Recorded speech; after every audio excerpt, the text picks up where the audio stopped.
Babe, I mean, it's your vlog. I mean, you should be vlogging. God. My bad, y'all. My bad. I'm looking at the wrong. I'm like looking over here as if this is where. This is my first studio vlog, and I'm gonna keep doing more of them because I think it's gonna be fun. And I'm just gonna show you what I'm working on every so often, just short little videos.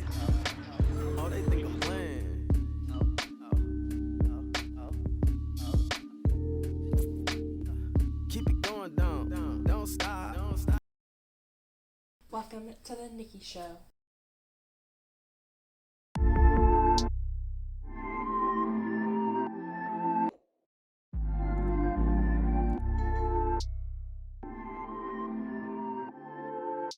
So here are the ones that I messed up. Like I just finished this one here. Put in like the little belly and then some back fat lines and got the butt and even put some like back dimples, like little butt back dimples. I think that one's really cute. So now I'm gonna work on this one.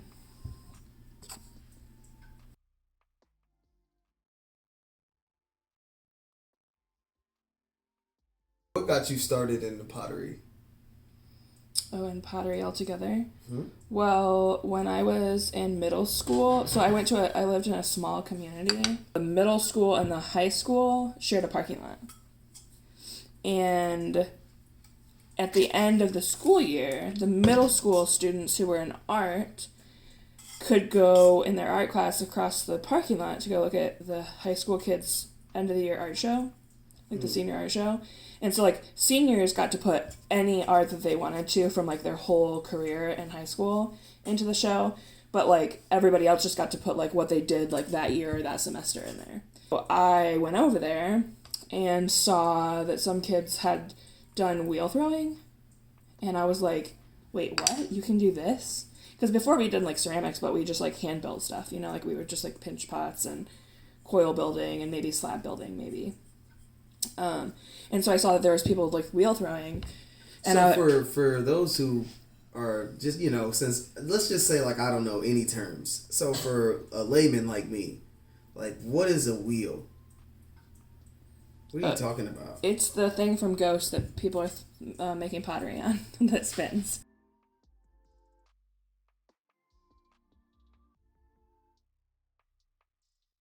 And so that makes stuff like this that's symmetrical. And then pinch pots, like kids do it in like little in grade school, and they like pinch clay out and make like little. You can see like the dimples from their hands, and it's just an easy way that anybody can really make something with that.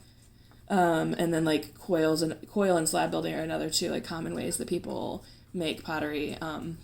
Hand building is what they call it. And then stuff on the wheel that's symmetrical is called wheel throwing. So we had done the other like hand building methods, but never wheel throwing, and I didn't even know that was something that you could do like when you were in art school and college. I mean, high school, not college. I thought you had to wait till college to do stuff like that. And so when I realized I could do that, I was like, well, that's my mission, like I'm going to learn how to throw on the wheel.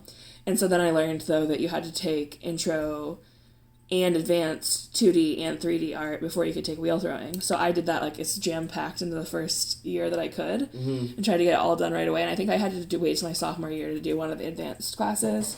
But they let me take the advanced 3D art class at the same time as I was taking my Ceramics 1 class, which did wheel throwing in that class. Nice. And so I started doing it, and then I was just like, this is so cool. And so I started taking all the classes that I could. And there was really only like Ceramics 1 and 2, but like if you took the initiative and asked the art teacher, you could take like sort of independent study ceramics classes, like 2 and 3 or 4 and 5 or whatever, and she would come up with some kind of like curriculum for you and give you projects, and then you would do them. So I ended up taking like, I don't know, up through like ceramics 4, 5, 6, I think. Wow.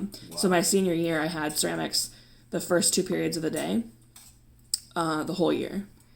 And cool. Yeah, and so like even like during study halls, I would go down there and learn and whatever. Like I was just always going down there and trying to figure out how to throw on the wheel. And so I just practiced all the time for like hours, Monday through Friday. And so I finally figured out how to do it, and I was like making like pretty tall things too. Like I was like making something and then attaching it to another piece to it and stuff, and making pieces that were like almost 2 feet tall, or like they were definitely 2 feet tall before they were fired. I don't know what they ended up being after, but like they were these pretty impressive pieces for a high school student to be making. So I got into it because I saw somebody doing it, and I was like, "That I'm jelly." That's cool. What are some key, like, like a few tips? Yeah.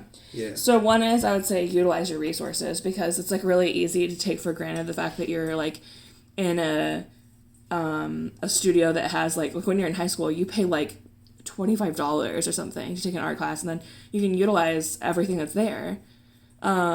But it's like easy to take it for granted and then not utilize it. And when you get out and you're like, oh, I want to keep doing this, and then you're like, oh my gosh, this stuff is so expensive. So I would say like take advantage of the resources that you have, because I mean, I did, but I still didn't realize how expensive doing pottery was, and how like building up your own stuff so that you can do it like at your home or wherever. I had no clue. I just didn't understand. Like I didn't have the knowledge base to realize that it was that expensive. And so then, like, I think the same thing with college. Like, I just took for granted what was there, because I was at IU Bloomington for a while when I was taking ceramics, and the studios that they have up there are phenomenal. So, yeah, I think one of the things is just, like, knowing, like, understanding how expensive it is and taking care of your, like, or taking advantage of your resources. But also just that, like, I tell, like, my students this all the time to, like, well, people get really frustrated when they're first learning, right? Because it's hard, and it's like it takes a lot of practice, right? And if you're not doing it every day or like multiple times a week, it's really easy to struggle, right? And it's hard to like learn how to like get muscle memory built up. And so like people get frustrated when they mess up, but I think it's a good thing to mess up, because it teaches you, messing up teaches you the limits of the clay, is what I always say. So like you need to know like what you can and cannot do, so that you like it's embedded in your brain, like this doesn't work. Like with this physics wise on the wheel, especially like this just doesn't work. Or like even with hand building, right? Like you can only, it has to be a certain like wetness.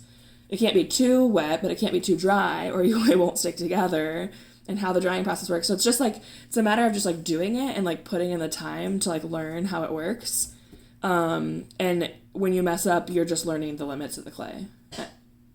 So if you like what you saw, give me a like. If you're not subscribed yet, subscribe to my channel, hit the notification bell. And if you have any questions or want to leave me a comment, go ahead and do that, and I'll try to reply to you. Thanks. Bye.